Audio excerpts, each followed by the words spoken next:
भाई देखो champions league का ग्रुप स्टेज मैच तो देखो तगड़ा था पूरा का पूरा। लोग कहते हैं ना चैंपियंस लीग ग्रुप स्टेज में हम लोग एक्सपेक्ट कर रहे थे ग्रुप ऑफ डेथ यानी ग्रुप एफ से एक ऐसे मैचेस हमको देखने को मिलेंगे जो कि ताबड़तोड़ होंगे। लेकिन किसी भी न्यूट्रल फैन बेस के लिए, किसी भी उस बंदे के लिए जिसने फुटबॉल में ट्यून इन करा था ये सोच के कि भाई आज कुछ अनप्रेडिक्टेबल देखने को मिलेगा, आज कुछ तहलका सा देखने को मिलेगा, उसको सारी चीजें मिली होंगी वन बाय वन।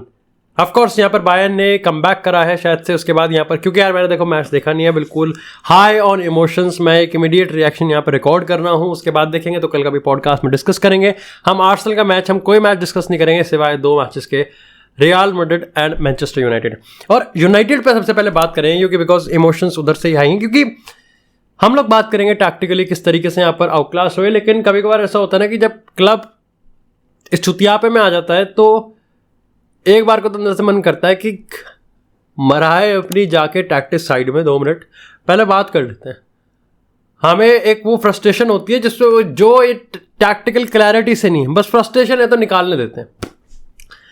ये पूरा क्लब ना ऊपर से नीचे तक नेटफ्लिक्स है, ड्रामा ड्रामा ड्रामा। मतलब ऐसा भी तो नहीं है कि इस पूरे ड्रामे में कहीं तो पॉइंट्स आए हो। वो क्रिस्टल पैलेस पे कारबाओ कप थे, लेकिन लीग की बात करें या चैंपियंस लीग की बात करें, 2 सबसे बिगेस्ट कंपटीशन, और वहां पर हम हग रहे हैं और कंटिन्यूसली हग रहे हैं।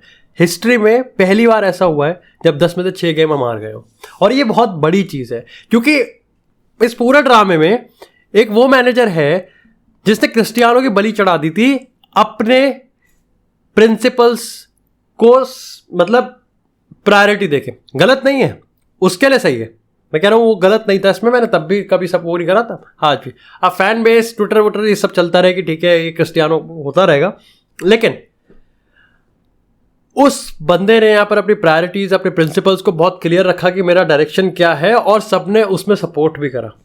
आज लगभग 1 साल 1.5 साल बाद आज हम फिर उसी लाइन पे और उसी पॉइंट पे आके खड़े हो गए हैं जहां पर हमको से एक बार फिर से अपने आप से सवाल पूछना पड़ेगा, क्या ओले गुनर सोल्शायर के अंडर हम इतने बुरे थे?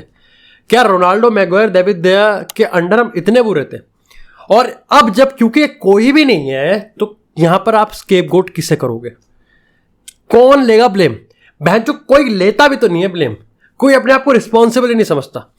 कैप्टन की हम बात करें, हम अपने लीडरशिप की बात करें, कोई ड्रामा भी नहीं है, कोई फ्रस्ट्रेटेड भी नहीं दिखता, कोई अपनी परफॉर्मेंस से चिल्लाता हुआ भी नहीं दिखता। बस दिखता है तो कोई रात के 3 बजे तक फीफा खेलता हुआ दिखता है, बस दिखता है तो कोई यहाँ पर पुलिस के दफ्तर के चक्कर काटता रहता है, जब दिखता है तो यहाँ पर कोई ना कोई यहाँ पर या तो किसी का एरा एंड कर रहा होता है, या फिर कोई ड्रामा कर रहा होता है, या फिर किसी की इंजरीज का, या फिर कोई हॉस्पिटल में होता है। यही चल रहा है इस पूरे सीजन में। बस इधर से ड्रामे का लेवल ऊपर होता है, इधर से हम पॉइंट्स टेबल पे नीचे आते हुए आ रहे हैं। ये उस लेवल पे हम आ चुके हैं जहां पर हर एक प्लेयर तो ले दिया भाई, तेरी सारी साइनिंग खेल रही थी। अब धीरे धीरे करके ना ट्रांजिशन लेते हैं थोड़ा टैक्टिकल एस्पेक्ट में। मैं इस गेम से सही में हमेशा से मैं कह रहा था गैलाटासरे हरा देगी, एंड दैट वाज बिकॉज क्योंकि मेरे को ये देखना था कि रिस्पॉन्सिबिलिटी कौन लेगा। लेकिन इस तरीके से आप हार गए। ऑफकोर्स काफी सारे लोग कहेंगे कि ओनाना ने, जिस पे बात करनी पड़ेगी, लेकिन ओनाना की अगर गलती की हम बात करें, उस गलती तक आपने कौन सा यहां पर 6-7 गोल मार दिए थे। ओनाना की गलती की मैं बात करूं या फिर हम बात करें कुछ टाइम बाद केपा की, केपा ने यहां पर हगा, केपा ने भी हगा और केपा को गाली भी पड़ी। लेकिन अल्टीमेटली जब रात में आपने मैच जीत लिया, जब आपने अल्टीमेटली जब फाइनल विसल पे it was real Madrid who became the victorious, तो भैया केपा को कोई क्यों इतनी गाली देगा? आपने ओनाना के गलती करने से पहले आपने कौन सा गेम बचाया? आपने कौन सा गेम बना दिया? आप कहां अनलकी रहे? गैलाटासरे से मैं एक्सपेक्ट कर रहा था कि वो क्रॉसेस डालेंगे, हर चीज डुअल्स, हर चीज उन्होंने करी। लेकिन एक चीज जो कि मैं भी एक्सपेक्ट नहीं कर रहा था, वो कि थ्रू आउट द गेम वो गेम मैनचेस्टर यूनाइटेड पे लेके जा रहे थे, यूनाइटेड गैलाटासरे पे लेके नहीं जा रही थी। डिस्पाइट द फैक्ट कि आप यहां पर बारी बाय बारी यहां पर लीड ले रहे थे, आप उस हगे हुए को, मतलब उस अच्छे बने बनाए चीजों को खुद उस पर हग रहे थे और फिर खुद समेट रहे थे। ये बार बार आप पूरे टाइम गेम में कर रहे थे। कौन सा इस पूरे यूनाइटेड के मैं टीम की अगर मैं बॉडी लैंग्वेज की बात करूं तो कौन सा ऐसा प्लेयर है जिसको देख के मैं कह सकता हूं कि वो अपनी परफॉर्मेंस से और पूरी टीम की परफॉर्मेंस से फ्रस्ट्रेटेड भी है, लेकिन इस टीम को लिफ्ट अप कर रहा है? कौन है वो? कोई नहीं है वो। लेथार्जिक, थके हुए, हारे हुए लगते हैं मुझे। किस और द फैक्ट पॉइंट पता है क्या है, गैलाटासरे डुअल्स जीतने वाली थी, जीत भी गई। गैलाटासरे हाई प्रेस कर रही थी और मेरे को लग भी रहा था कि इस हाई प्रेस को अगर बाईपास करके तो यूनाइटेड गोल मार सकती है, और मार भी दिया। लेकिन वो एक चीज भूल गए कि आपको स्विच ऑफ नहीं होना होता है। सबसे पहले तो मेरे को समझ में नहीं आता कि टेन हैग बॉल करते रहते हैं हम। टेन हैग बॉल का सबसे निचला स्तर और सबसे वर्स्ट वर्जन देख रहे हैं। एट द फैक्ट कि यहाँ पर ये आने वाले टाइम में कब ठीक होगा कब नहीं होगा, कौन से गेम से ठीक होगा कौन से गेम से ठीक नहीं होगा। 10 गेम ऑलरेडी हो चुके हैं।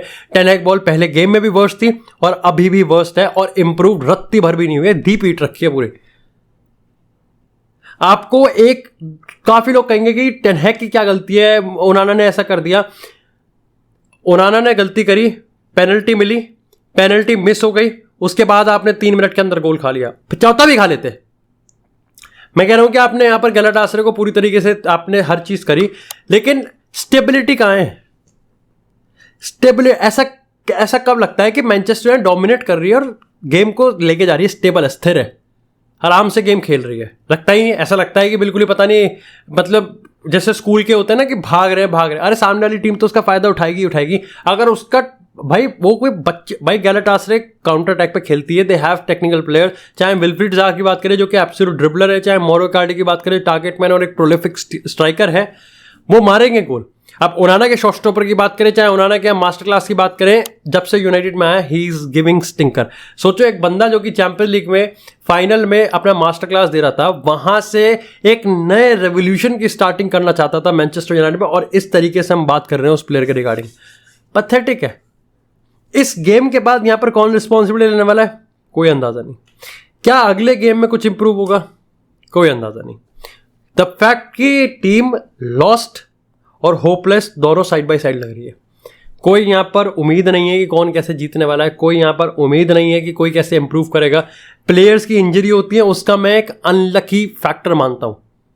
ये गलती होती है, मैं उसका भी एक अनलकी फैक्टर मानता हूं। लेकिन मैं ये सोच रहा हूं कि हम अपने तरीके से अवेलेबल चीजों पे क्या कैसे बेस्ट निकाल रहा है एरिक टेन हैग, किस तरीके का फुटबॉल। बस पास टू मार्कस रैशफोर्ड, एजेंडा ऐसा है कि मार्कस रैशफोर्ड को गाली देनी है तो देनी है, जबकि मार्कस रैशफोर्ड ने पहले 45 मिनट इतने सही खेले थे। उसकी एकमात्र गलती थी, आज साला सेल्फिश नहीं हो रहा था, आज साला सही में सेटअप ही करने की कोशिश कर रहा था, हॉलैंड की रन की। लेकिन मैंने जैसा कहा था पॉडकास्ट पे, मैं जैसा बाकी पे कह रहा था, क्योंकि ये पूरा स्ट्रक्चर ही ऐसा बनाया गया है कि मार्कस रैशफोर्ड को उस पोजीशन में खड़ा किया जा रहा है जानबूझ के, कि तू उस पिवट पोजीशन में आ गया, उस सिचुएशन में आ गया जहां पर तेरे को गोल मारना ही पड़ेगा। You scored, you are a star, you missed, you are again star, but बेकार वाला स्टार। और ये पॉइंट्स टेबल में हमारे लिए बहुत दिक्कत की बात है, क्योंकि बायर्न अपना मैच जीत गया, इसका मतलब बायर्न यहां पर क्रूज कर रही है नंबर 1 रैंक के साथ। आप यहां पर अब ना ही सिर्फ यूरोपा के चक्कर में हो, आप यहां से टोटली यूरोप से बाहर होते हुए दिख रहे हो, और यहां से तो आपका मोरल और गिर जाएगा। इंटरनेशनल ब्रेक करीमत है कि आ गया, यहां पर आने वाला है, मतलब एक गेम की बात है उसमें, और यहां पर हार्ट अटैक देख लेंगे, बस देखेंगे। मतलब देखो यार, मैं अभी भी एरिक टेन हैग आउट नहीं हूं, बिल्कुल भी नहीं हूं। मैं ये नहीं कह रहा कि एरिक टेन हैग, अब मैं कह रहा हूं कि एरिक टेन हैग बेस्ट बंदा है, लेकिन एरिक टेन हैग अवेलेबल्स में से बेस्ट बंदा है। जो अभी तुम ढूंढ के लाओगे कोई नहीं है, और कोई यूनाइटेड के इस कीचड़ में नहीं आना चाहेगा, अभी तो बिल्कुल भी नहीं आना चाहेगा। चेल्सी के आसपास के लेवल के ही हैं हम, अगर हम क्लब के रख रखाव की बात करें। वह उधर पैसा है, इधर पैसा भी नहीं है। खैर, इसी के साथ यार बात करते हैं अपने दूसरे गेम की, और आगे मतलब यहां पर मेरे को डरावना लग रहा था, लेकिन डरावनी परफॉर्मेंस थी, वो थी नेपोली की। अगेन तुम कह सकते हो कि 2-3 से आ रहे हैं तो नेपोली ने कुछ, रेफरी ने बहुत बकचोद पेनल्टी दी थी, मेरे को समझ में नहीं आया, और कैपा ने यहाँ पर ड्रामा कर दिया था ऐसे यहाँ पर लेकिन रियल मैड्रिड ने इतने एस्पेक्ट्स पे इंप्रूव करा ना, मैं उसको बता नहीं सकता। सबसे पहले तो Jude Bellingham, Vinicius absolutely brilliant. Jude Bellingham, Joselu हमारे लिए साथ काम करते हुए आ रहा था। सबसे पहला सवाल तो मेरा यहीं पर है कि रॉड्रिगो ऐसा क्या कर रहा है गेम इन गेम आउट कि वो जोसेलू को पीछे कर रहा है। मैं समझता हूं कि रॉड्रिगो एक स्टार है, रॉड्रिगो का डाउनफॉल आ रहा है, ड्रॉट आ रहा है, और उसको पुशअप करने की जरूरत है और उसको बढ़ावा देना है।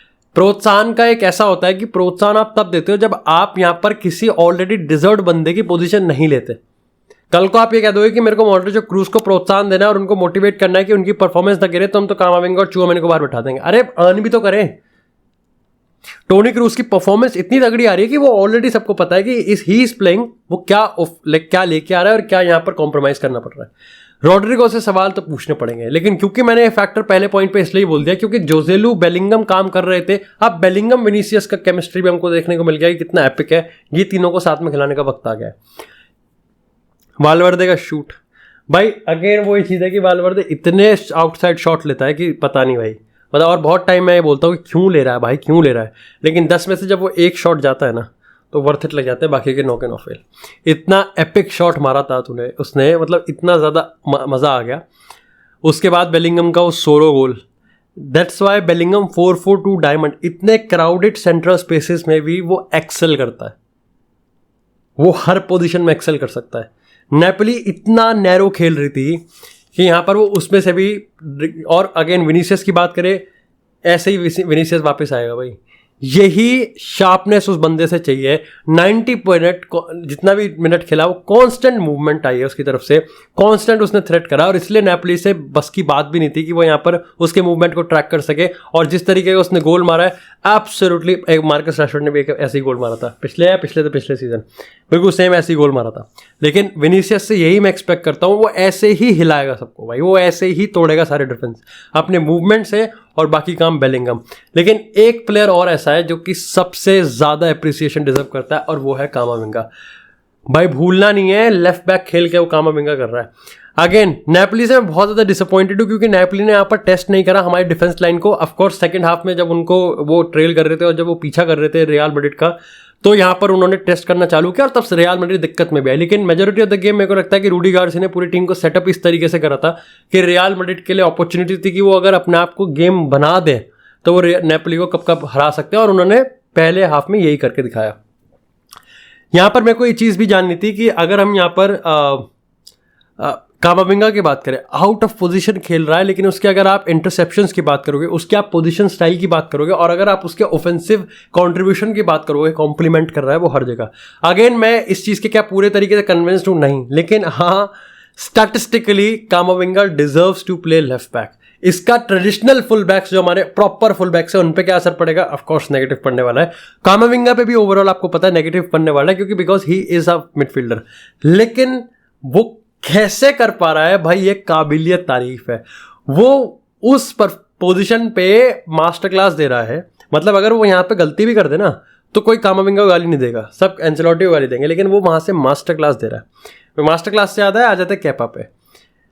अब इसमें मेरे को एक चीज़ प्रॉब्लम ये थी कि जब आपने जोसेलू को नहीं खिलाया तो आप लॉन्ग बॉल तो ट्राई कर नहीं सकते, जो कि फर्स्ट हाफ और सेकंड हाफ ओकेजनली हमने ट्राई करा, जिसका कोई मतलब नहीं बनता, बिकॉज ये नेपोली को पोजीशन दे रहा था। बट यहाँ पर एक चीज़ मेरे को अच्छी लगी कि एटलीस्ट यहाँ पर कार्लो एंसेलोटी धीरे धीरे ट्राई कर रहा है कि भाई कैपा से किस तरीके से हम यहाँ पर शॉर्ट पासिंग करवाएं। वो है कैपा जहाँ वर्स है वो है क्रॉस हैंडलिंग सेट पीसेस, और इसको बहुत लोग अब यहाँ पर एक्सपोज करेंगे। नेपोली ने भी करा विक्टर ओसिमन के थ्रू और बाकी प्लेयर्स के थ्रू, यहाँ पर बाकी टीम्स भी करने वाली है, और जिनके पास एक टारगेट मैन है और एरियल प्रेजेंस है वो रियल मैड्रिड के अगेंस्ट गोल स्कोर करेगी। क्योंकि आज मैं कह सकता हूं कि रूडिगर वर्सेस ओसिमन में काम बन गया, लेकिन ओवरऑल रियल मैड्रिड का डिफेंस लीकी है और कैपा इतना सही नहीं है। यस, शॉट स्टॉपिंग में उसके रिफ्लेक्सेस अच्छे हैं, लेकिन डिस्ट्रीब्यूशन और अब तो मेरे को लगता है कि सेट पीसेस सबसे बड़ा वल्नरेबल पॉइंट है अपना। ओवरऑल मेरे को कार्लो एंसेलोटी की तारीफ करनी पड़ेगी। मैं बहुत वर्ष सोच रहा था, maybe I was negative, लेकिन उसने माथे पे पुच्ची वाला काम किया है, बहुत मजा आया। एंड अगेन मैंने कहा था कि स्टेटमेंट देनी है अपन को that we are the bullies of the big boys. Yes, अपन हमारे काफी वीकनेस है, लेकिन अगर हम अपनी स्ट्रेंथ पे खेल गए तो ये रियल मैड्रिड सही में बहुत कुछ करने का दमखम रखती है। Thank you so much. मिलते हैं रात को एक पॉडकास्ट में, और उस पॉडकास्ट में बाकी सारी टीम्स के मैचेस की भी बात जरूर करेंगे। तब तक के लिए stay tuned, stay safe, and I will see you guys in the next episode.